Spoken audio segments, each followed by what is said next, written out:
Years ago. Okay, it is December the 10th, 2019, and it is our public hearings section of our meeting tonight. And I would like to begin with agenda item 62. We are sitting as the Countywide Planning Authority. Madam Chair, items 62 through 64 are proposed amendments to the countywide plan map. The public hearings were properly advertised. The affidavit of publication has been received for filing. No correspondence has been received. The matters are properly before the authority to be heard. Okay, I have no cards. Does anyone wish to speak on this agenda item from the public present here tonight? Okay, I'll close the public hearing. Move approval. Second. A motion by Commissioner Gerard and a second by Commissioner Welch to approve item 62.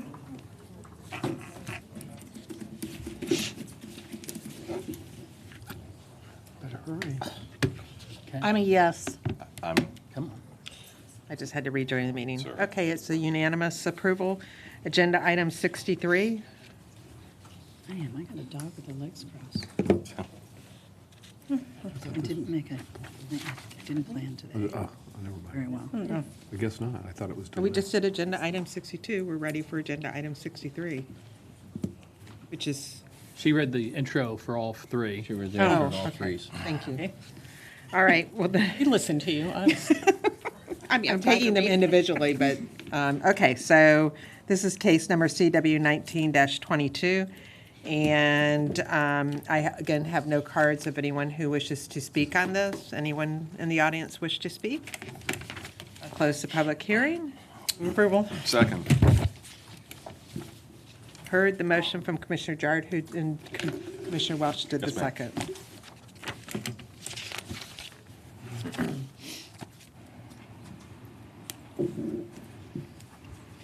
Okay.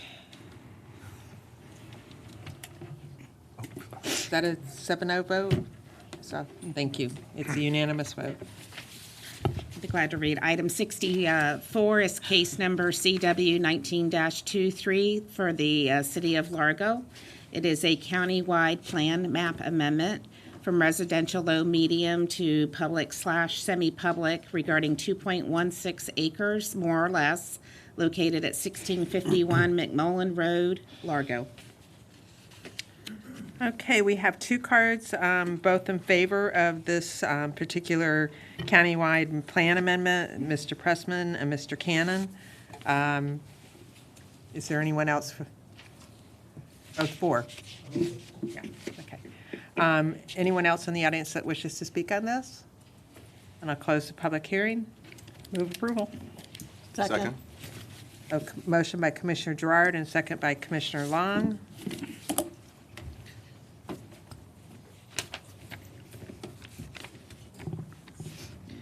Okay, unanimous approval. Moving on to agenda item 65. Item 65 is a proposed ordinance amending County Code Sections 122-38, 122-42, 122-45 related to the county towing ordinance, clarifying definitions, updating the maximum towing rate schedule, and clarifying penalties. The public hearing was properly advertised. The affidavit of publication has been received for filing. No correspondence has been received. The matter is properly before the board to be heard. Okay, we have 1 for and 1 undecided, but before we take their comments, let's go ahead and do a short presentation. Hugger Daisy. Because there's a lot of work that's gone into this. Yes. Good evening. Doug Templeton, Operations Manager with Consumer Protection.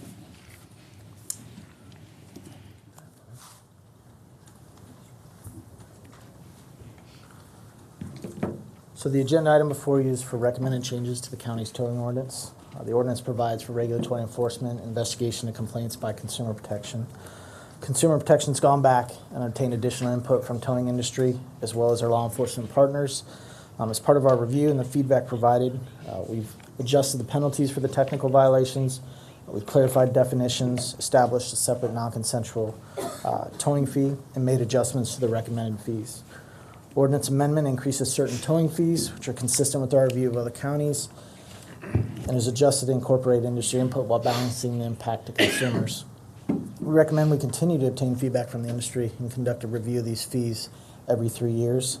And at that time, we can bring back any recommendations to the board as necessary. Are there any questions? All right.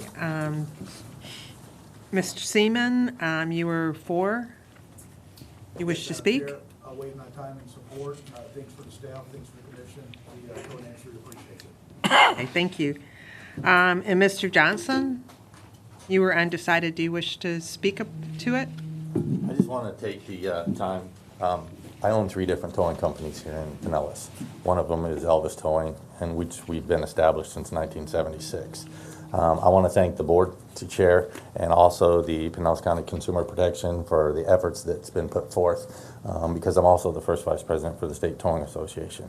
And we go all over the state trying to deal with different communities and helping resolve issues like this. And hopefully we will have a great partnership in the future with Pinellas County, and anything that they need as far as anything that we can help with or any other board member, we'd appreciate you just reach out. And thank you for your time. Okay, thank you. It's nice to, instead of being undecided, you're for. Wow. Okay, I don't have any other cards registered to speak. Does anyone else wish to speak on this agenda item? Then I'll close the public hearing. Move approval. Second. Motion by Commissioner Eggers and a second by Commissioner Gerard.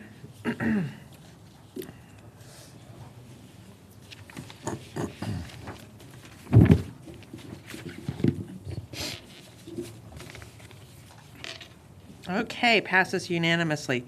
Thank you very much to our staff for all the hard work. Great job. It's nice to have something come to consensus. Okay, agenda item 66 is going to be deferred until sometime next year, January possibly. And so I'll move on to 67. Item 67 is case LU 23-11-19. It is an application of 4700 46th Avenue North Land Trust, Florida, Property Trust Company as trustee for a change in land use from residential urban to residential medium. The public hearing was properly advertised. The affidavit of publication has been received for filing. No correspondence has been received. The matter is properly before the board to be heard. Okay, we only have one card in favor, and that is Mr. Ed Armstrong. And other than that, is there anyone else in the audience that wishes to speak on this agenda item? Move approval. Whoops, I'll close the public hearing. Yeah. Second. Motion by Commissioner Long and second by Commissioner Eggers. Any questions? Okay. All those, we'll pull up the voting cards. I was going to go, all those in favor say aye.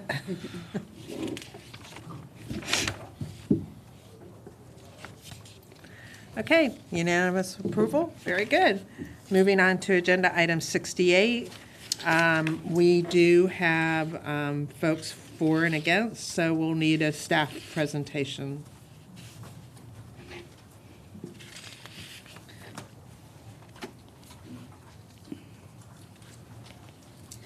Item 68 is a quasi-judicial hearing. All those wishing to give testimony in these items, please stand and take the oath. Do you solemnly swear to tell the truth in the testimony you're about to give? Please signify by saying, "I do." I do. Thank you. Good evening, Michael Soderbach, Pinellas County Planning Department. This is a rezoning case.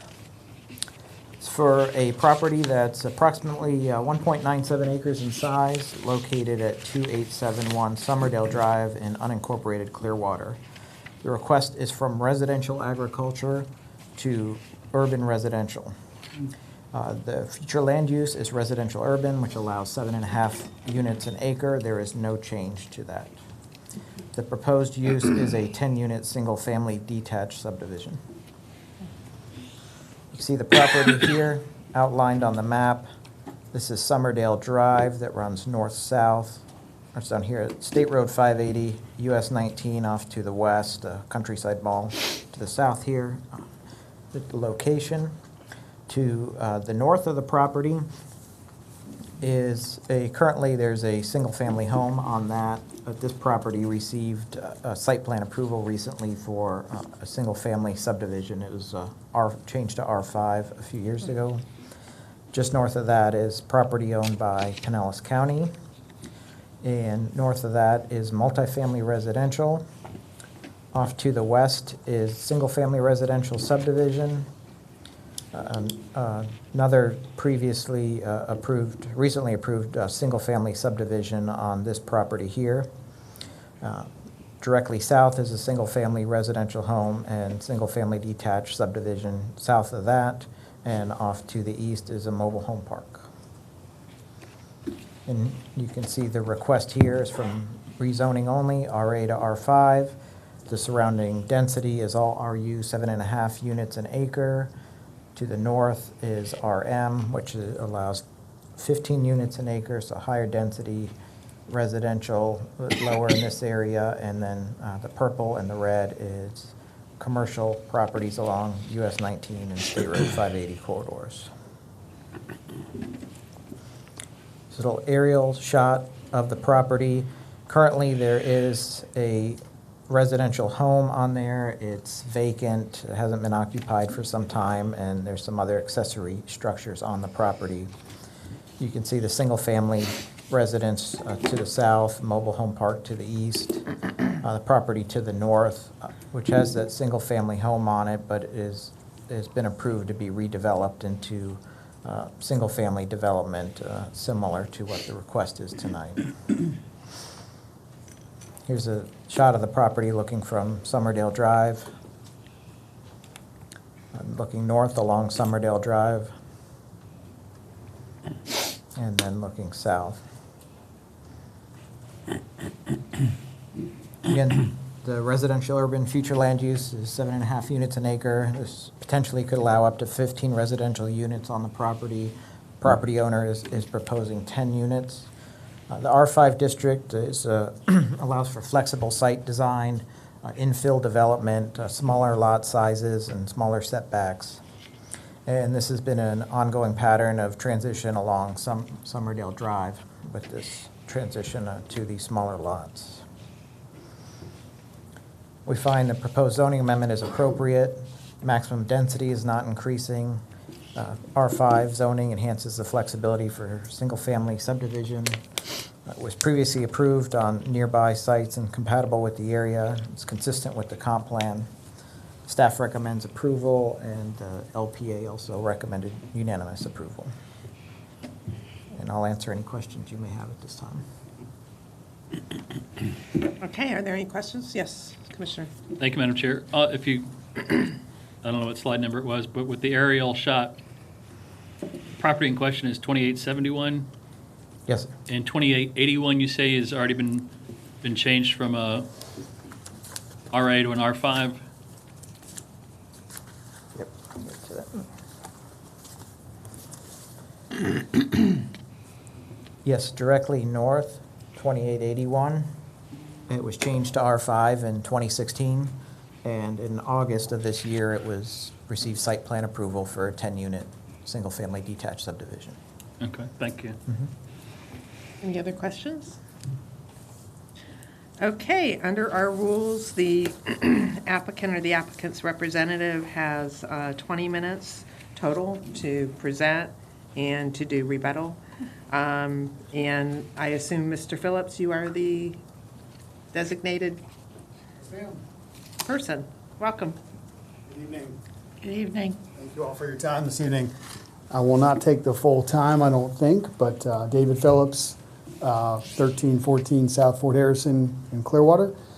I am here on behalf of the applicant. I just want to give you a few overview facts to help aid you in your decision this evening. This is a just under 2-acre parcel, as you've just heard from the staff in their report, which is situated along Summerdale Drive.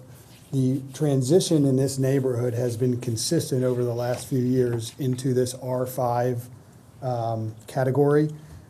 Most of the properties in the neighborhood were previously RA, such as this, and this is the neighborhood transition as we're seeing it historically.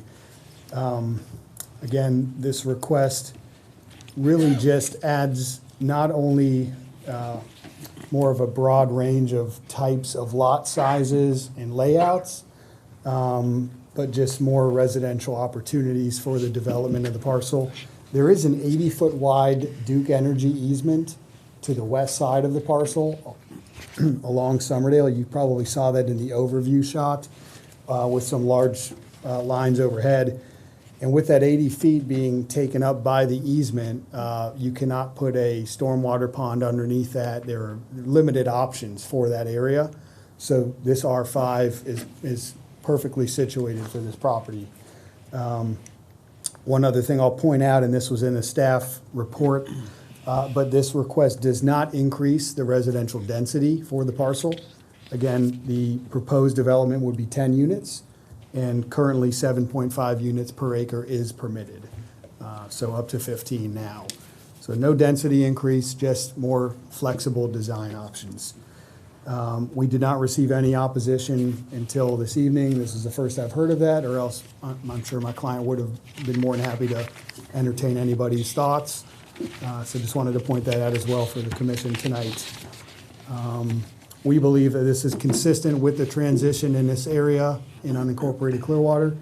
And as you've heard, there are other properties in the immediate surrounding area that have just recently gone through the similar change. So we would respectfully request that you consider our application. I'm here to answer any questions you have. Any questions? Okay. Thank you. All right, then you certainly have some time left if needed. Against is Lindell Sweeney or Sweeney? Okay. Sweeney, just like winning. Okay. And then Kimberly Bassanini? That's a team. We all agree together? You want us together or separate? Oh, separate. Separate? Okay, Yeah, great. you each get 3 minutes apiece. Thank you very much. I appreciate you taking the time to listen to us this evening. Today, we kind of got caught shorthanded on this. Even our association has not addressed this correctly. And what we would like for the commission to do is give us more time to contact our homeowners.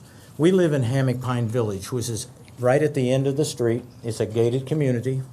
We already have sewer issues there. We had a huge sewer problem a couple of years ago. We had a high increase. They tore up the roads and whatnot. The sewer runs all the way from Curlew through our property and down Summerdale. The homeowners that we contacted today, we got 28 in an hour before we came over here. And we have a petition to stop the situation from happening, but I know that's a little late turning that in. But the form that you guys sent out to the homeowners in our association was not received by at least half of the people that we got signed today. So what we would like to do is have something directed to our homeowners association. We have 4 associations inside the gates of our homeowners association. And in that situation, we have 412 units in there. So in an hour, we got 28 signatures from 400 owners or property owners. Some are part-time, some are full-time. But the situation is, on that street, it's dead end into our community. To add more units into that already very densely populated area of duplexes and townhouses and so on and so forth, it's going to create a nightmare for us who like to live in the privacy of our gated community. We already have the Lexus dealer in front of us on, I guess that would be the east side of Summerdale, who has 18-wheel tractor trailers in there back in, unloading cars off of there all the time. More traffic, more density, even if you're only building 7.5 or 15 units on those units, you got 2 to 5 people living in a duplex or whatnot. I mean, the card numbers plus the number of people coming in there is just an insane idea to build that type of property in that close to our property. So I guess what we would like to do is see additional time so that we can actually notify our associations and notify our homeowners for a little more time to try to figure something else out on this situation. So your objections are mainly I'm the traffic, objecting. and I think more importantly, what I'm hearing from you is you all are concerned probably about the sewer. Yeah, the sewer, the water pressure, I mean, I can tell you right now that just from the people that built the duplexes or townhouses just south of us, if they're all home and they're using their water at the same time, our water pressure goes down in our complex because of the Is your narrow sewers. service provider the city of Clearwater or Pinellas County? Think Think about who you pay when you pay your utility bill. Well, we don't pay a utility bill. Our association takes care of the water for us. So I think it's Pinellas County, but I'm not sure. I don't know, our staff is going to look it up now. Yeah, I just haven't had enough time to research this. This kind of got thrown in my lap this week, and I thought, man, we gotta talk to some people about this. So here we are. All right, I have a, excuse me, I have a question. Can you tell me where you're, well, you don't have this, but I'm sorry? we're looking at like the site photos and, where is the gate to your gated community, though? It's right at the end, on the north end of Summerdale. oh, And so it's actually off is- of Summerdale. Yeah, and Summerdale is a two-lane road that Right. runs right out of the mall, right off of Coles, right off of all of those situations. But the people that lived here could not go north into your subdivision. It's right here. Yeah, we're gated right there where he's pointing the arrow right Right, now. okay, Right. that's what I was wondering. But we have had people try to go through that gate. They actually, someone drove through it 6 months ago, thought it was a through street, drove right through the gate, been it like an accordion.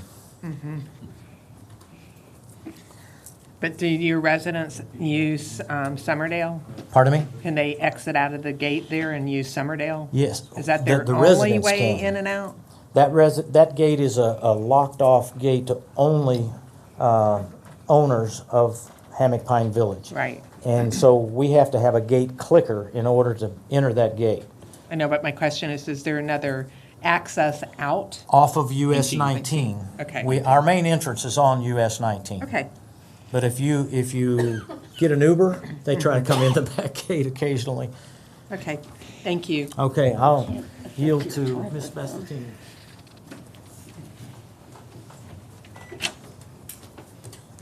Hello. Hi. This is my first time doing this, so thank you all for giving me the opportunity to speak out on this. Like Linda was saying, we have not had enough time. There was a letter, this letter was mailed to me. I took this letter around to all the residents that we spoke to today. No one else received this letter. There are a lot of elderly people that are in our community, and there are a lot of seasonal people. So maybe they threw it away, or maybe they don't have transportation up here to speak for themselves. We started a petition to show the support of what we're trying to say. We're trying to be the voice for everyone. And a lot of the points that Lyndall had, I also feel the same. This is not a good idea. We can't put more housing. We can't put more people back there. It's a two-lane road. People are going to get in accidents all the time. And the elderly people, they're going to die. There's going to be fatal accidents up and down that road. Okay.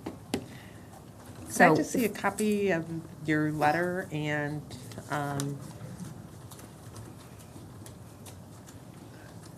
so it was actually sent out October 24th.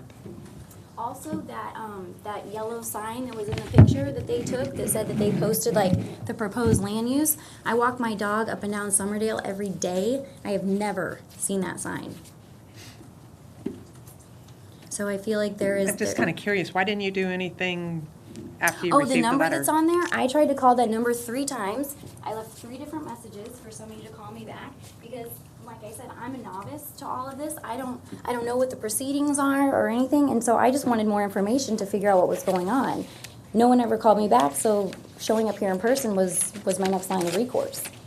And I figure if I feel this way, there are probably other people in my community that feel the same way. And so we went around and we knocked on doors, and just the fraction of people that we talked to today are in staunch opposition to this. So I would Anybody- like some more time to like get in front, like maybe we could have it. We talked to the president of my HOA today. She didn't know anything about it. We just had a community meeting on December 2nd. Nobody talked about it because nobody knew about it.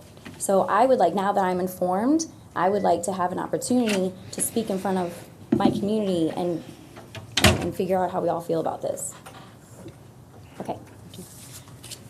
Okay, any questions? Oh, any yes. questions for me? Sorry. No, Commissioner I Eggers? just wanted to ask staff. Okay. questions. We have questions for staff. Yeah, thank you. Am I Thank you done? very much. Thank Okay, you for being okay. here.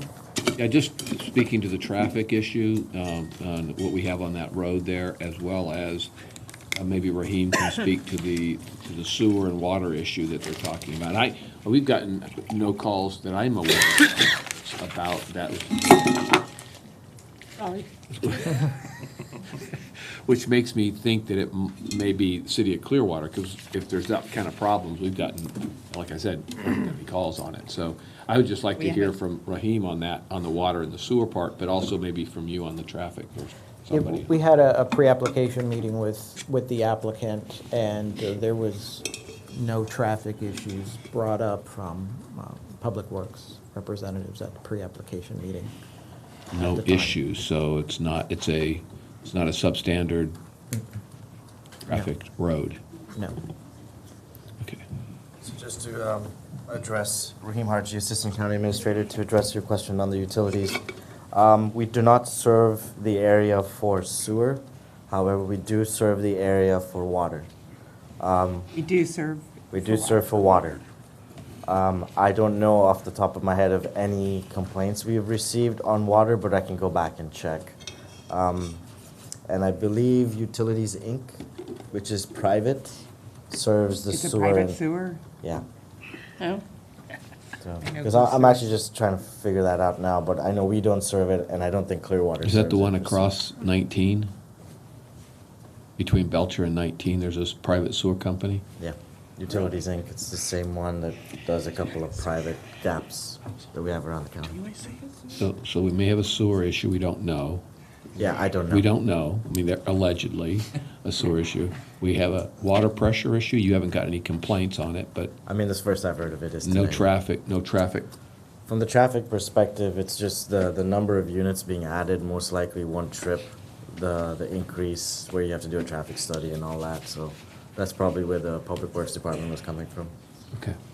I have a question for, so what sewer system would these people be on, the new development, the one that was previously, I'm not sure, I'll be Approved. honest with you. They're most likely, if they're being served right now, if the adjacent neighborhood is being served by Utilities Inc., it most likely would be Utilities Inc. or Clearwater. right?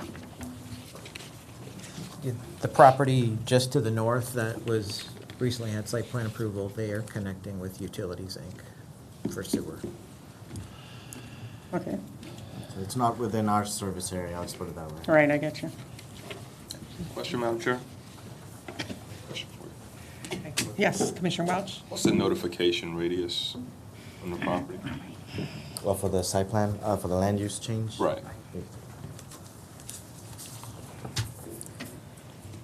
We did 500-foot notification, which included Hammock Pines up here. You see the property here, and the notification, and all the properties that are darkened were ones that received notice. That went out after the DRC, and it's before the LPA. So in October, had the list of all. What is the DRC and notice. LPA?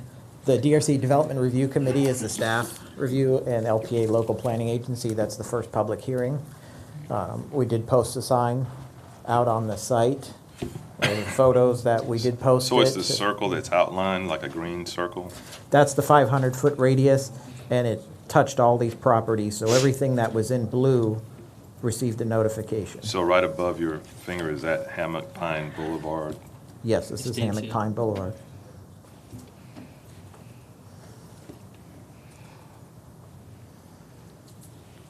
And I did receive a phone call from, Those condos. I did receive your phone call, your voice message, and when I tried to return the phone call, I received a mailbox was full and I could not leave a voicemail back on that. I tried a couple times. Thank you. Anyone else have any questions?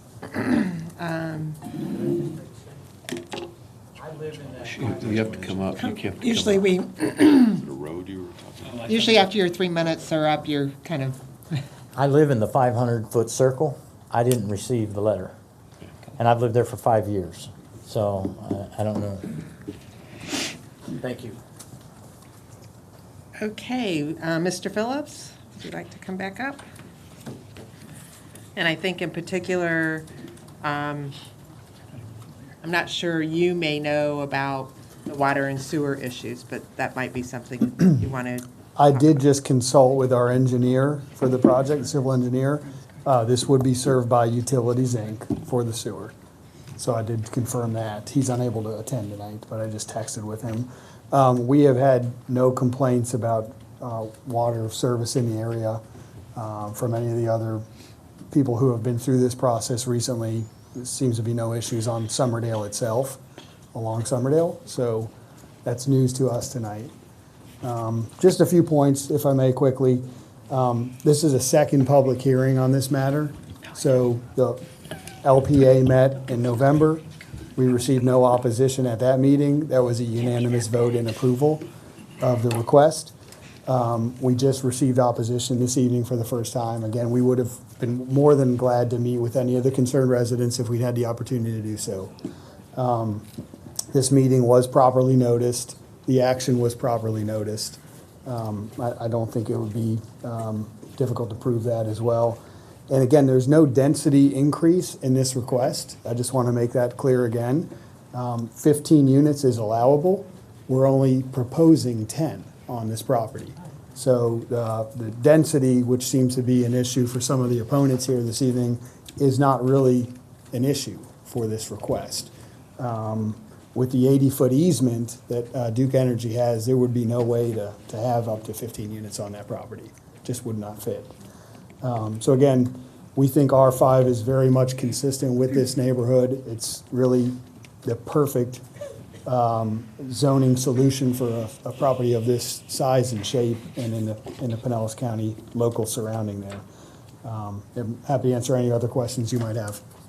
Yes, Commissioner. Oh, you said there wouldn't be any increase in zoning. How many units could you build if it was RA, or the agricultural, excuse me? 15, You could build 15 on our agricultural. correct.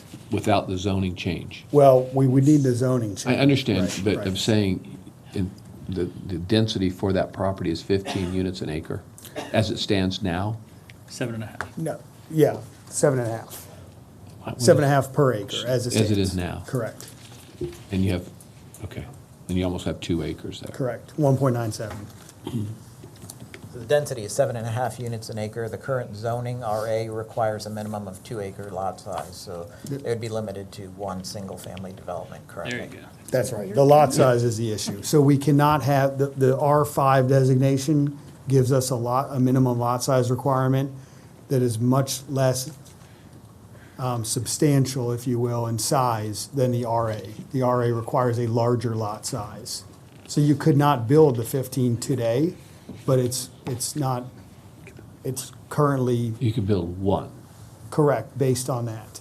So it is a density increase in the number of places that will be built on there. Well, You're going to have 10 not- units on Not there. necessarily a density increase, however. I mean, you still have the ability, again, under the land use. There'll be 10 more units on that. There'll be 10 units on there instead of 1. We would not, yeah, that's absolutely correct. 9 additional units. Instead of 2. No, 1. Okay, anyone else? I don't have any other questions. Any other questions for Mr. Phillips? Yes? For Mr. our, Welch? for our staff. Okay. Okay, Thank thank you. you. He still has time. 13 minutes. So do we have a traffic analysis, traffic impact analysis from going from 2 to 10? No, we do not. It's not required? No. Even when you've got that one, was it Summerdale? No, that, since it's just a zoning, we only require to look at traffic when it's a land use amendment. We look at the impacts, traffic impacts for a land use amendment. Since there's no land use amendment, no change in potential density, traffic is not looked at. It would be looked at if this was approved and went on to site plan review. Traffic would be looked at that time. At that point? There you go, Dave. I'm still not sure why you say there's no change in potential density. What does that mean? You can only build one house on there now. Correct, by the zoning, yes. So- But the underlying land use, Oh, sure, but land if use- you got a zoning Okay. change to a different category, could allow up to 15. Well, and Dave, I want to let you know, I've actually driven that road several times. Oh, me too. Even though it's north of Almerton Road. Because that does back into the Lexus dealer. Yeah. That's it. So there's a lot of traffic on there. Oh, yeah. So I'm just concerned that we don't look at that when it's a constricted road like that. It's just not Can they something- fix it? If it's a problem, can they fix it once it gets to site plan, once it's down the road, so to speak? Site plan, once, we do have the multimodal requirements, the multimodal impact fees, if it reaches a certain number of trips, whether that's a tier 1 or tier 2, depending on that they would have to do a traffic impact study, and that could potentially be adding, sidewalks, additional lanes, bus stops. It's different things that they would have to mitigate the traffic on there. Thank you. You're welcome. Just one question of the folks that, from that subdivision. Just one quick question, I'm sorry. Do you have a property manager that manages your property there? We do, and as Lyndall tried to explain before, we have 4 different property managers within that community. So sometimes the left hand doesn't talk to the right hand. That sounds like a personal problem. Yeah, well- Did they get the notices? No, the president of our HOA, my specific HOA, was not aware of any of this going on, because when we went around today to have her sign the petition, she had no idea. I want to say something else about the Summerdale, since we were talking about it. It's a 2-lane road, right? All those other little parcels in that one street that has the single houses on it, everyone empties out to Summerdale. There is no other way for them to get out. So everyone leaves their house, they come to Summerdale, and they can either go down that road that's next to Lexus to 19, which is a mess, or they can come to the stoplight that's across from the mall. So it's ridiculous. Yes, ma'am. I don't understand how that impacts your neighborhood, though. So when people are trying to come down through there, like say you have a friend that's going to visit someone that's in that deed restricted community, and then they try to go straight, there's not a lot of lighting down there at the end where our gate is, and cars run into each other. Cars run into the gate. Cars have almost run into me. Well, that When sounds I'm- like you need to do something about your gate. Lighting there if people are running into your gate. Well, and that might be an issue because it's property outside of us, so I don't really know who to take up with that, but That doesn't have increase- anything to do with the traffic necessarily on the road or coming into your Increasing the neighborhood. traffic that is coming down that road is It's only not gonna be coming into your problematic. neighborhood. That's what I'm saying. I was going to say. They're not coming into our neighborhood, but we deal with that because we exit the community and we enter the community Well, it with sounds like that not road. many people do exit that way, but that's, Everyone that lives in my half of the community uses Summerdale. They come in that way and they come out that way. I probably go in and out that gate multiple times a day on a daily Okay. basis. all right, thanks. Okay, thank you. Okay, is there any other questions, or, I guess, I'm curious on the sewer, since it's a private sewer company. Who oversees them? If we would know the answer to this, or can we hold them accountable, or, make sure that they aren't dumping, or that they have the capability of Really? hooking these folks up if they build? Let Blake, Blake? and I have lots of experience with private sewers systems too, so. That and Girl Scouts and puppies, right? I'm Blake Line, Director of Building Development Review Services and Code Enforcement. So when we go through the site plan process, as we do with any site plan process, we evaluate on multiple different disciplines. Utilities is actually one piece of it. So we will provide the utility providers the opportunity to review and evaluate that proposal for those 10 units and determine whether or not they have existing capacity within their line to service that. If they do not, then they can provide us indication of what additional upgrades they may need to provide that service requirement. But that is something that would come out as part of the site plan review comments. Similar to what we've done up and down Summerdale, the other projects you've heard. They have indicated to us in those other projects that they have capacity to serve these type. You're talking about the difference of 10 units, single family, very minimal in the large scope and scale of things. So they have indicated in the past that they've had capacity. I would expect to have them make a similar response. I don't know if it'll be the same response because they'll have to evaluate this project on its own merits, but we will nevertheless get that confirmation before anything can be approved. Okay. All right, thanks, Blake. All right, there's nothing else? Yes, sir. Yeah, I just, again, I think the development pattern in here supports this kind of request for sure.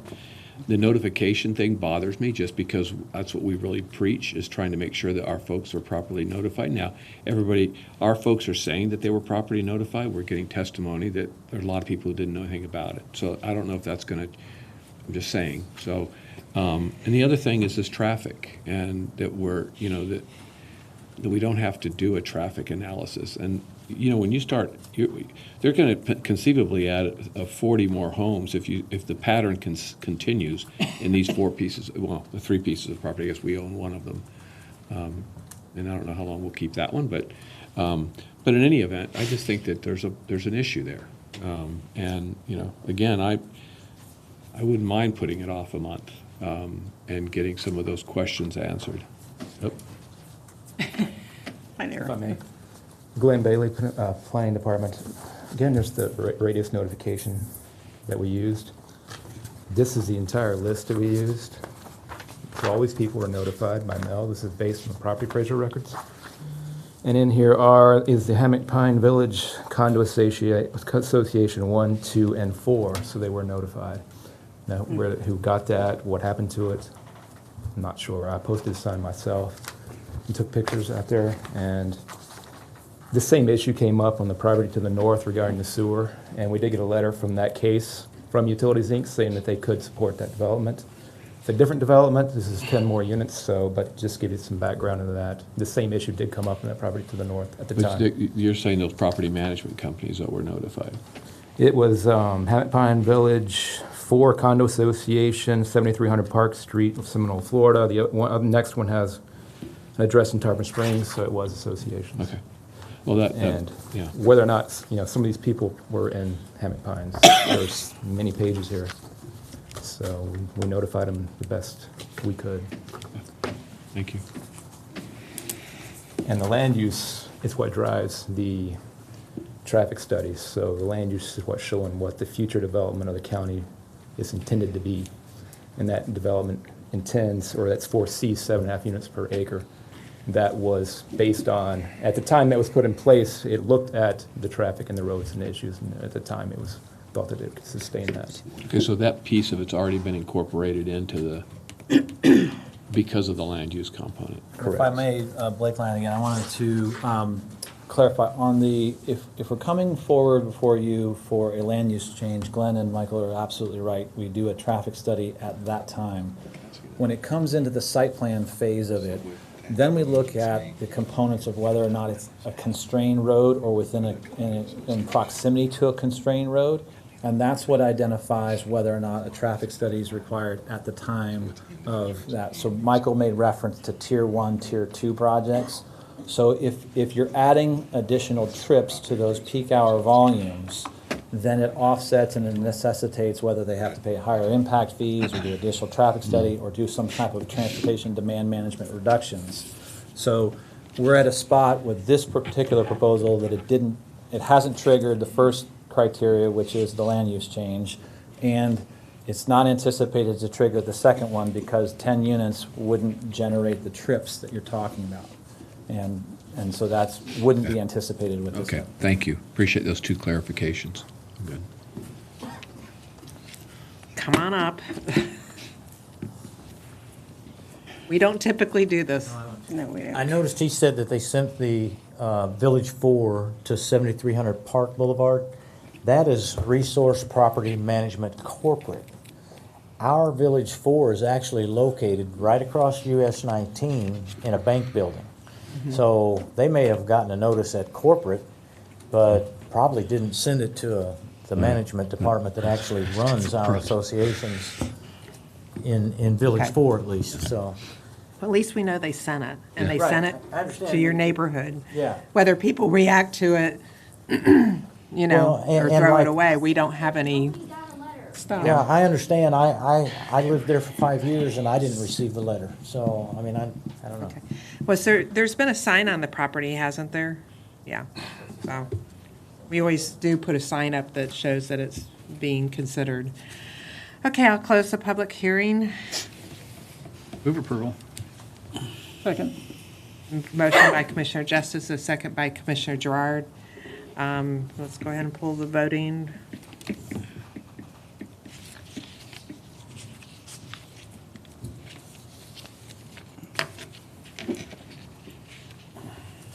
Okay, it's unanimous approval. I will tell you that during the site planning, they will be working on the sewer and the water. And Mr. Phillips, in the meantime, would you mind talking with them and maybe going out and talking to the community, at least sharing what the plans are? That would be greatly appreciated. Okay, agenda item 69, we also have opposition to this, so we will have a staff presentation as well. Agenda item 69 is case ZLU 211019. It is a quasi-judicial hearing. All those wishing to give testimony in these items, please stand and take the oath. Do you swear to tell the truth in the testimony you're about to give? Signify by saying aye. Aye. Thank you.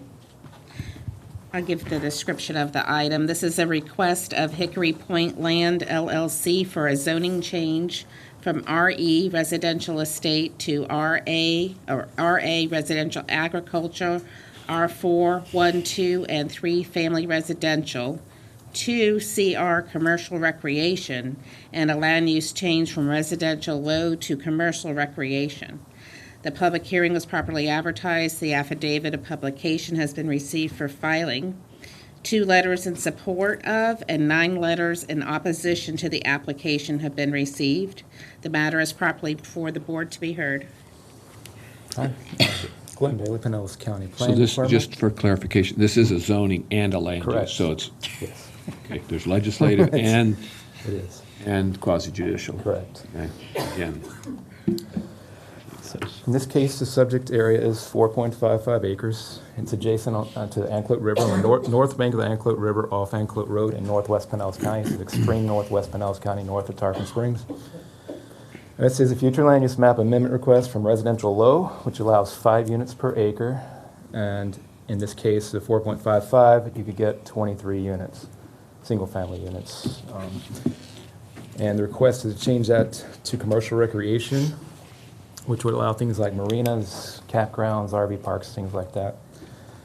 And companion request is zoning atlas amendment. There's 3 different zoning districts on this property. The residential agriculture, residential estate, and the R4.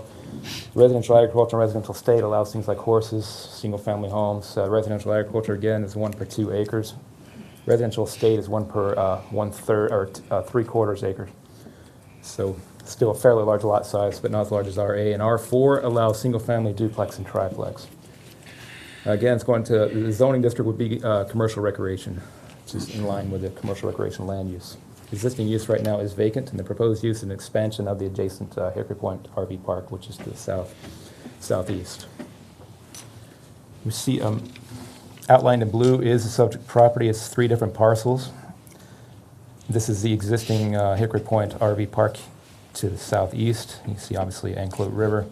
Anclote Road, Pasco County line is just off the screen here. Well, the Wackasassa Street area is single-family homes. It's been existing for 100 years. It's an old development. And more single-family to the north. Here we have a marina. So there's also scattering of marinas in this area. There's a marina down here as well on the other side of the existing RV park. And there's more single-family homes here, and right on this area here is a Stauffer Superfund site, to give you perspective where this is. To the north, across Anclote Road, is an equine or equestrian center that was approved by the Board of Adjustment several years ago for horse therapy, things like that. So it's a whole mix of uses in this area. There's actually also some multifamily up in this triangle area here as well. We see the zoning future land use maps. The current is showing you the yellow is our residential low, which again is 5 units per acre. We go to commercial recreation, which basically takes off all potential permanent residential use. So you would be taking residential out of the coastal high hazard area, which is a good thing. So right now, again, the land use would allow 23, but the zoning, because it requires you got 1 per 2 acres and things like that. Only a little sliver of is RA in this case, but the zoning would actually allow up to 14 units. So right now they could get 14 units on there based on, you have to go through the appropriate site plan review. So you see a large area of the RL in this area and also some less dense residential here. The blue is utility at the Duke Energy facility, Duke Energy property, and this again is a Stauffer Superfund site. There's some RV and boat storage here. This is in the city of Tarpon Springs. That's the marina. Another marina up here in the Pasco County line. It's an aerial of the photo of the subject property, and it's generally right through here. It is heavily vegetated. Again, it is vacant. You see this, the existing RV park here, which is approved right now for 61 RVs. Up to 46 RVs could be put in place based on site plan review, but that's the maximum they can have is 46 in this new area here, and that's based on 10 RVs per acre, which the commercial recreation allows. You see more of the single-family developments here, and again, the equestrian center here on across the street. This is looking northwest and southeast along Anclote Road. The subject property is off of this site here. Actually, this is the existing RV park. Sorry, this is the subject property here, the heavily vegetated area. This is the property across the street, the equestrian farm there, and again, the adjacent RV park. It's been existing for decades. Some additional information on commercial recreation. It is definitely appropriate for RV parks and campgrounds. That's what it's designed to do. It allows, again, up to 10 RV sites per acre, and would be a maximum of 46 in this case. It does not permit permanent residential use. So once again, we're taking out residential from CHA, the coastal high hazard area, and it also would allow for other recreation-based uses such as marinas and boat ramps, but it's pretty limited to those few things. Staff recommendation, the proposed amendments are appropriate. It is nearby similar commercial recreation uses, including right next door, and there's also some marinas in the area as well. It's generally compatible with the area, which is basically a huge mix of uses from industrial to multifamily to single-family to marinas. This whole mix of things in that little area up there. Staff recommends approval, and the local planning agency recommended approval, 6-0 vote. So you have any questions? Just real quick, what would it take to take that use that we want to approve to be able to put mobile homes on there? That would require a different zoning district. Residential manufactured homes, residential mobile homes. So that would just be a zoning change? The commercial recreation land use would not allow that. So you'd have to change the land use back to some type of residential. Okay. And the maximum you can get in the coastal high hazard area is 5 units per acre. So. Okay. And that's what it is So right now. you're allowed more RV spots Correct. than you would be the other. But Right. you'd have to switch back anyway to get that. Okay. Correct, right. Mm-hmm. Of course, RVs are more mobile. They can leave if there's a hurricane coming Understand. more easily Okay. and recreate. Yes. And thank you. And the plan is for the continuation of the RV park, not for marina? Correct. That's the plan.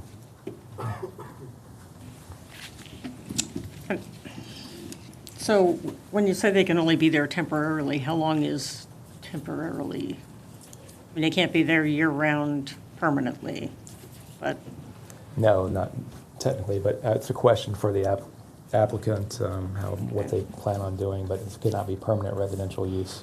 I'm not sure the specific amount of time that would be allowed. there are certainly RV parks that have permanent residents. Okay. Just saying. And just one more question. Since it is, marinas would be allowed, so the entire thing could be switched to a marina. It could have to go through the site plan review, but it would be allowed. The heights that are allowed and the storage internalies and the internal storage and all of that would be allowed. Correct. Thanks, Lynn. Okay, the applicant, so that I don't mispronounce your name, I'll just say Craig. And then you can tell us how you say your last name. Thank you. Craig Taraski for the applicant. Taraski. 333. I was going to do it right, but. Yeah, if you just ignore that Z, it's very friendly. So that Z throws people off. Okay, you'll have 20 minutes Thank for you. presentation and then rebuttal Sure. total. I've got just a few items. Glenn did a great job giving you the basics. I did read some of the letters of objection that came in, and it sounded like there was a certain theme to many of them, talking about tree preservation and endangered species, utility service. So I'm just going to kind of hit those. On the tree issue, if I can get the overhead. Here's an aerial from 2000 showing the existing RV park here. You can see that there's still substantial canopy coverage within the existing RV park. This is a current aerial also showing the considerable tree canopy in the existing RV park. As you can imagine, wooded sites are premium, so it's in the operator's best interest to preserve as much of the canopy as they can to have those premium sites. There's a few more visuals for you just to show you what the existing RV park looks like, and we would anticipate, preserving as much of the existing canopy on the proposed site as possible. You can see how they've integrated the tree canopy with the RV sites, giving them additional shade.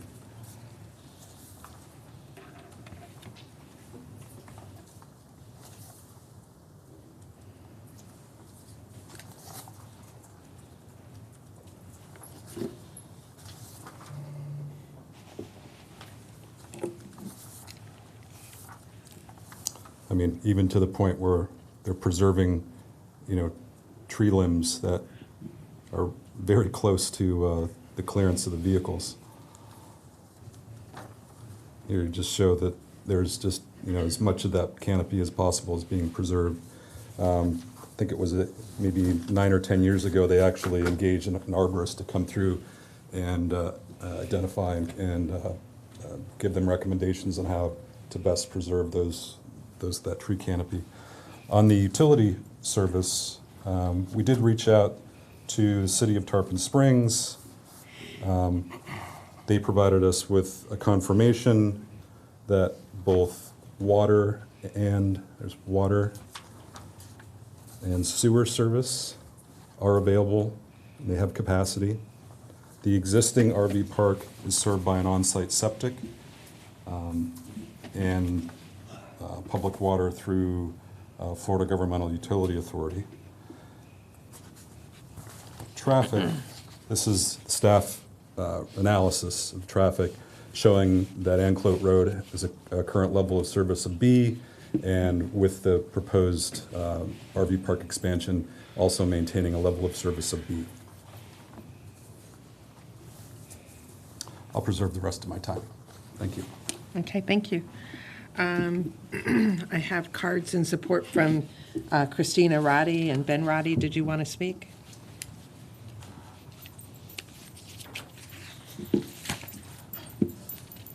I am Christina Roddy. I live at 1181 Anclote Road, Tarpon Springs. Our family has lived there for almost 30 years. Yes, we do support that proposed rezoning. The existing parcel, as you may have noted, is 3 different zoning types, so it's unwieldy as it is. We are very committed to maintaining a well-liked and a well-organized and well-run RV park. We aren't in the business of raping and pillaging real estate, if you will. We believe would be an extremely good fit to expand that RV park. As to whether all the neighbors do, I certainly understand and appreciate their concerns, and I'd be happy to answer any of those had I had an opportunity to do that. But we're here, we're happy to answer any questions, so thank you. Okay. Ms. Ben Roddy, would you like to speak as well? Okay, thank you. So in opposition, we'll start with Mr. Gary Washer. Okay. I don't think I need to use I'm not familiar with this projection thing.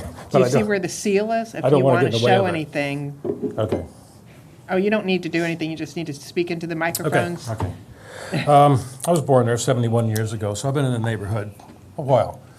And I've got some problems with some of the presentation that's been going on so far.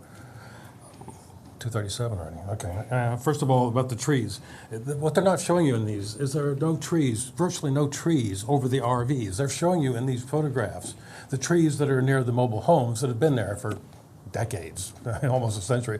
They purposely showed you areas with trees. But if you actually go out to the park and look, there's virtually no trees in the RV strips, the ones that are there now. So I don't expect them to be there, the trees that are in the area now, to survive.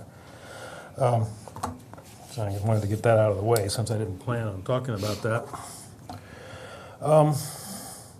The only two people in favor of this are the applicants and the lawyers. There's none of the neighbors are in favor of this. I've gone through the neighborhood and asked everyone, except the two people who are renting houses that the requesters own.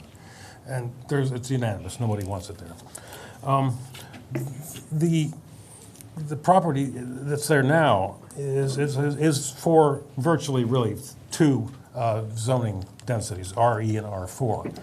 Half of it, the strip that goes along, all of our residents along the resident area, farthest from the trailer park is RE. So that's a very low density. I mean, you can only put like 2 or 3 homes in there at that level. So it's going to make a drastic difference in what we see. We're going to have a row of at least 23 RVs probably right outside your back door.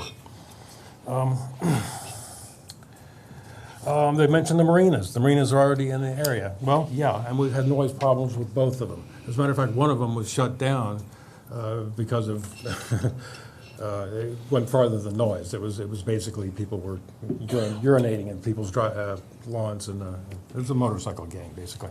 So it's not a good thing with the marinas. Just because we can have them is not going to be a big selling point for us. As a matter of fact, while we're talking about commercial recreational, it's my understanding that they could actually could put, and probably won't, because they probably won't get permission to, a gun range in there. That's within the limits of that zone. Commercial recreation, I mean, that's pretty extreme, but it's possible. It could be marinas, it could be restaurants with all kinds of traffic. It could be boat ramps. I don't care about that. It's going to be noisy at night no matter what, because it's been noisy at night at that facility on occasion extremely loudly. Amplified music, now it doesn't happen very often, but if it's going to be opened up with all the trees cut down in between us, it's going to make a big difference now. It was barely tolerable before, and now it's going to be intolerable. And as people, I really feel sorry for the people who were right abutted on it. I'm not, I'm 100 feet back.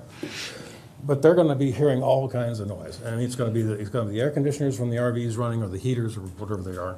It's going to be, and I walked through the neighborhood last night, actually, and heard this. And it's perfect weather. Nobody needs to be running either, but they are running. Okay. They're going to be right in the back. 3 minutes your 3 minutes are up, so you'll need to conclude, please. I already gave you a little bit of extra time because I had a problem with one of the reports, but. Okay. Before you leave, where do you live? I live at 1298 Riverside Avenue. I was trying to figure out where that was on the map. Are you across the river on Riverside Drive? Riverside Drive. Riverside Avenue is 1 block long. It runs along the river between the corner, I'm at the corner of Wakasasa and Riverside Avenue. Okay. Did you figure it out? Yeah. Could I get another 10 seconds? Yes. Okay. In the impact reports, it says that there are no Riverside Drive. And where is it? there are no wildlife there to be disturbed. The Eagle's Nest is an exception, of course.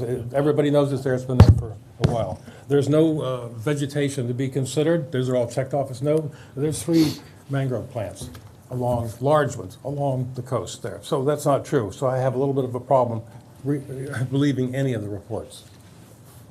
Okay, that's it. Okay, thank you. Janine Henkel. Thank you for this opportunity. I want to talk about 2 aspects, the environment and the sanctity of our little neighborhood. The environment, we're talking about those trees. Now, that is a flood zone velocity 14, I believe, already. And taking down the trees is going to make the flooding even worse. You put down concrete slabs for all the RVs, that's covering the ground so that it doesn't drain. I understand there is a dug drain to the river now, but it's plugged up. And so the trees going down is a big concern to me.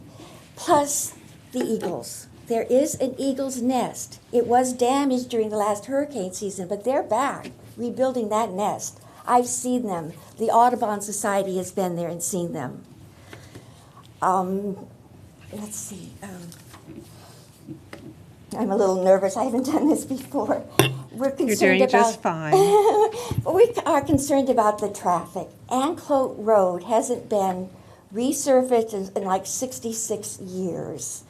And there are all those housing developments going up. Then you're going to have the RVs coming down that road.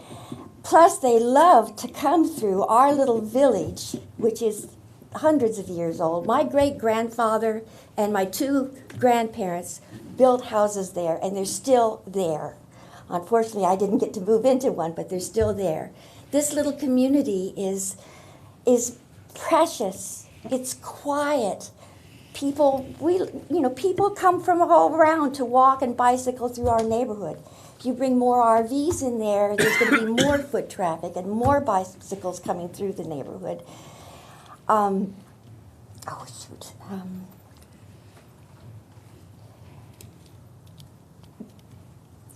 Okay. And I understand that in the RV park, when a hurricane comes through, they're supposed to evacuate, like with Irma and everything. They didn't. They don't. And there are permanent residents in that park. And there's crime that happens in that park, and there's going to be more crime. I'm at 1852 Wakasasa. I butt right up to this proposed zone change. It's going to be noisy. My privacy is going to be gone. The value of my property is going to go down. It has been going up in that neighborhood. We've been selling to people who are refurbishing, remodeling the homes, and keeping it in a sense of old Florida. This is just going to wipe out that feeling in this beautiful community. It is so quiet right now, and it's not going to be that quiet anymore. And we're worried about, I thought there would be more septic tanks, but I guess there's going to be sewage coming in there. I didn't know that.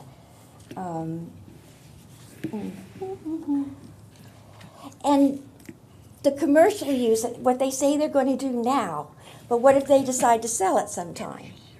That's when we're going to get the marinas and the restaurants or whatever that could go there. And it's not the sentiment of our neighborhood. It's just a beautifully quiet neighborhood. We can sit on our porches and look at the sunset and hear the owls and the crickets and the frogs and everything, and it's lovely. And your time is up. Oh, good. That's the first time anybody's ever said that. Oh, you got did one just left. fine. Really fast. Emmanuel Guinness. Misery. That's a first. He really was. How y'all doing? Good. My name's Emmanuel Guinness. I live at 1840 Wakasasa. My backyard is right to the potential trailer park. I say trailer park because it's not exactly why I purchased my property. I purchased it, about 12 years ago for peaceful living. And now I've got this ahead of me, and I'm not too thrilled. I see that we're going to tear apart our trees, and we're going to cut down our trees, and our wildlife, and it's just not why I'm there. Okay, there'll be strange people staring at me over the fence or whatever the hell they're going to put. It's over there. That's going to be a buffer. And there is no buffer. I mean, I don't know what kind of a buffer it is, but people staring at you, in your backyard, which I'm not acclimated to that, but I guess I might have to get used to it, if this thing passes. Noise, that's going to be terrible. Septic tank flooding, I flood now. I mean, right now, when it's a nasty pour, we're flooding over there. Take away all that, percolation that we're gonna have missing. Oh, I'm gonna have fun. I'm gonna be in my bathing suit every day. Decreased home value? Yeah, my house is gonna be, I have a permit right now to expand my house. So now, I gotta do it now with a trailer park. It's just gonna fly real pretty for me. Traffic is gonna be terrible. We're gonna have increased traffic. It ain't gonna be less, it's gonna be more. What else? No, other than that, I'm not for it. It's terrible. Thank you very much. Take care. All right, thank you. Okay, those were all the cards that we had. Does anybody have questions for staff at this point, or Craig, do you want to? Oh, I'm sorry, did you? If you'll sign up afterwards? Yeah, is that Yeah. okay? I'd like to speak mainly to, I live on Riverside. It's the street that Wakasasa runs into. We're one of the families that's moved in and remodeled. I have small children. I'd like to just second everything about the neighborhood and trying to retain the energy and the level of safety that we have right now. We don't have sidewalks, and we've personally seen people coming through in RVs, standing on top of their RVs, cutting huge branches off of our live oak trees. I really hope that we can, if it passes, get some sort of guarantee that there's never going to be any sort of pass-through lanes, and preferably some sort of very large buffer or easement between the commercial property and what's currently a really quiet, beautiful neighborhood. So that's And your name and address for the record? I'm Keaton Tunstall, and it's 1318 Riverside. Okay, and then they'll give you a card to sign up. Thanks. Is there anybody else who wants to speak?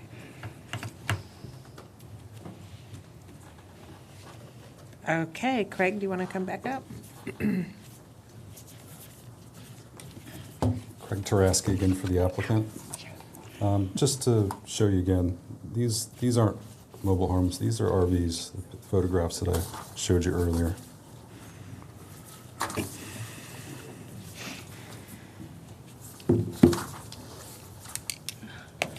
With respect to endangered species, during the site plan process, we'll have to address, if we have to do an endangered species survey, and if there are any endangered species on the property, your code and the state codes address those with buffering and other mitigation efforts.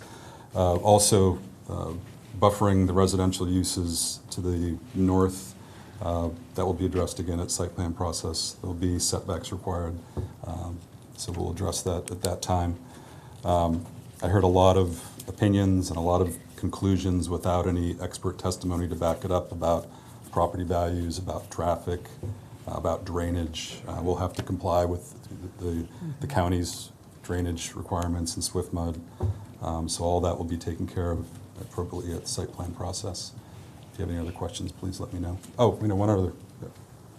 Have you come up? Yeah, come on up, since there were some allegations made about crime in the existing RV park. Are you aware of any crime that's happened on that park? Have you? I'm Chris Roddy. Chris I live at Roddy, 1181 Anclet Road. Yeah. No, I don't. I mean, I would think I would know of any crime that's carried or that's going on there. There are And reports of it. where? I don't know, my friend Ramona got them off of she looked up crime in that area. I spoke to Ramona yesterday on the phone, and she sure didn't mention anything about crime to me.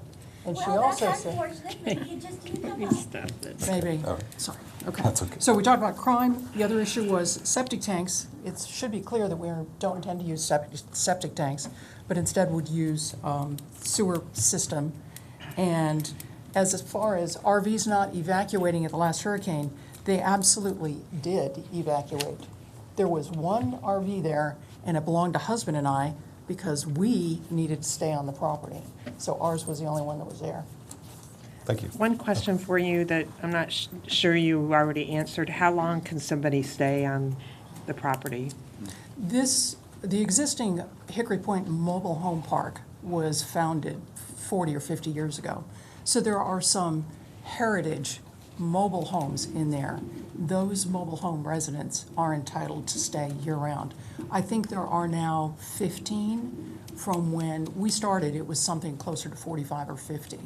So as time has passed, they have, of course, kind of moved on. How long can RV guests stay? Is that your question? There's no laws related to the subchapter of, or Florida statutes that I know of.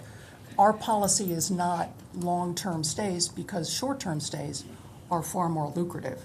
If someone stays with us for a month and chooses to stay 3 more months, we certainly encourage that. But there is no one that has any kind of a lease agreement with us longer than just maybe 1 month at a time. Madam Chair? How many sites do you have in your park? Right now, we have 63, I believe. 63. And what is your hope to expand it? What will it have been? I know this sounds odd, but it actually depends 100% on the trees. We are not in the business of cutting trees down, and I would hope that is as clear as it could be. We, in the past, have simply snuck RVs in where it fits, but we have never cut down a tree to accommodate an RV site. Okay, thank you. You're welcome. Just a question for staff. Staff? Glenn? You just have to be kept in my lane, because sometimes I get out of my lane. So obviously, site plan approval doesn't rest with us, it rests with you guys. Development agreements, are those things that you guys do? Yes. If required? It will come through you, just same, you do the same. Development public agreements process. come to us? Correct. Development agreements do. Okay. So my concern about the neighborhood and keeping the character of the neighborhood is part of my thinking and what's there now and what's actually allowed through land use, that they could make this into a marina. That was my biggest concern as we went through all this, that you could have these, and I've seen them, they're really tall structures that have lots of boats up in the, stored inside in that. So that could happen with this property. It could. Without the use of a development agreement. Correct, or a conditional overlay. Conditional overlay could also limit it to specific use. To what they're proposing, park. what they're proposing to do. Okay, and the overlay would be implemented by whom? We'd go through the same process. It'd have to restart this process and come back to you. You'd have to go through the LPA and all that again. Okay. With the change. It'd be basically, you're asking for a different zoning. You'd be asking for like a CR-CO. The conditional overlay would sit on top of the CR zoning and only allow that RV park to be in place there and nothing else. Okay. But it'd have to go back to the public hearing process. I understand. So. Well, thank you. So I want a clarification on that. Anyone else? Okay, I guess we will close the public hearing and look for action. Approval. Can I ask one other question? Commissioner Long moves approval. Is there a second? Okay, it dies for lack of a second. I would like to move denial of the application. Okay, is there a second? Can I ask a question? Second. Are you looking to move towards a developer's agreement Yeah. or an overlay? Yeah. Is that? I would prefer being secure on that front. So with the application that's in front of us, I'm not looking for approval. Is that something, I know you just asked a question, but it wasn't clear. Could our staff initiate the overlay, or does it have to come from the community? No, our It staff can. would need to come from the property owner, and what my recommendation to you would be is if that is your intent, is to deny it with the notion being that it be restricted either by an overlay or a development agreement, that you deny it without prejudice to allow the property owner to Yeah. restart the process. If you deny it straight up, they would have to wait 6 months. And also pay see where another that- application fee. So if that's Well, what you're thinking, then I would what suggest what I'm denial without. saying- What I'm saying is that poses a major problem for me. Understood. So you I have some- you would prefer to deny without prejudice, Yeah.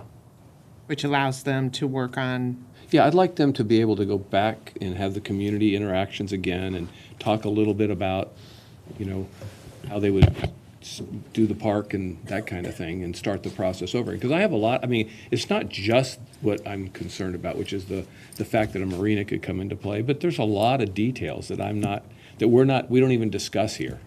We're not Well- allowed to discuss here. So I have a problem with the proposal. I have a problem with the proposal, what could go there. So I will second Commissioner Egger's motion.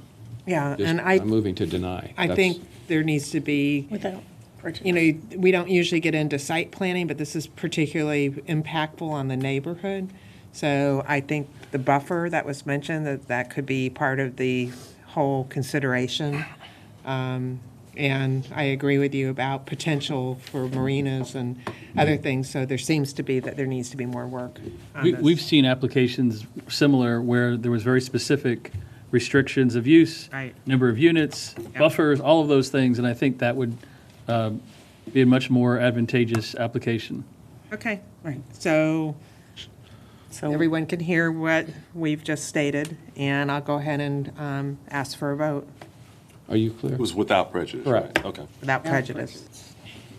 Indicated, but there's no way for me to do that right now, but I will indicate it.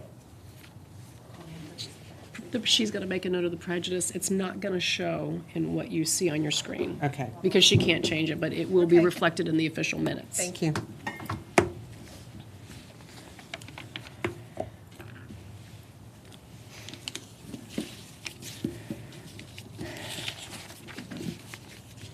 Okay, it's unanimous that it's denied without prejudice, and there's more work to be done. Thank you all very much for being here.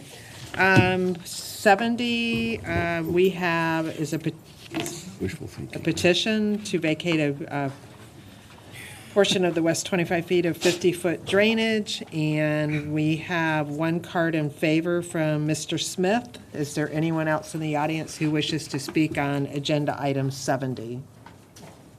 70. Okay, I'll close the public hearing. Move approval? Second. I'm sorry, who made the motion? Well, Thank you, okay.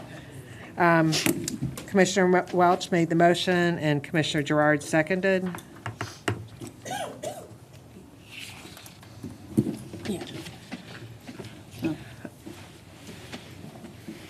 I have a work Kathleen. Okay, and on agenda item 71, this is being deferred. Do we need an official vote, or is it just enough that we're the county, we're the petitioner, we're deferring?